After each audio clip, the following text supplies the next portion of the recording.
আমার আজ সকাল 6টার দিকে আমাকে এই সুনীল শাহ, আমাদের ব্যবসায়ী সমিতির সদস্য সুনীল শাহ ফোন করে যে এইরকম আসাম তিনালি মোড়ের দুর্গা মন্দিরের দান ভাণ্ডার এবং শনি মন্দিরের দান ভাণ্ডার ভেঙে সমস্ত টাকা পয়সা নিয়ে গেছে। তখন আমরা সাথে সাথে এই মন্দির প্রাঙ্গণে আসি, এসে দেখি যে দুর্গা মন্দিরের দান ভাণ্ডারও ভেঙেছে এবং শনি মন্দিরেরও দান ভাণ্ডার ভেঙে ভিতরে যে টাকা পয়সা ছিল সমস্ত কিছু নিয়ে গেছে। এবং রাস্তার পশ্চিম পাশে চিত্তরঞ্জন ঘোষের যে গালামালের দোকান, সেই দোকানেও তালা ভেঙে চুরি হয়ে গেছে।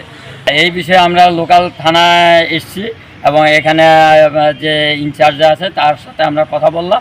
উনি আজকের থেকে আমাদের ওখানে পার্মানেন্ট পাহারার ব্যবস্থা করবে।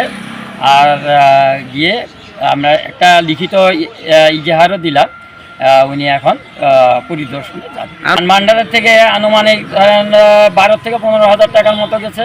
আর চিত্তরঞ্জন ঘোষের থেকে আনুমানিক ওর দোকান থেকে 3,500 4,000 টাকার মতো চুরি গেছে। প্রশাসনকে তো আমরা বলছি, প্রশাসন বলছে যে না, আমরা তো ডিউটি করি, আমরা তো ওখানে নাইট প্যাট্রোলিং করি, কিন্তু তার মাঝেও হচ্ছে।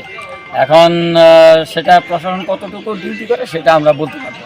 আমার নাম হচ্ছে সুকুমার সাহা, আমি আসাম তিনালি মোড় ব্যবসায়ী সমিতির সভাপতি।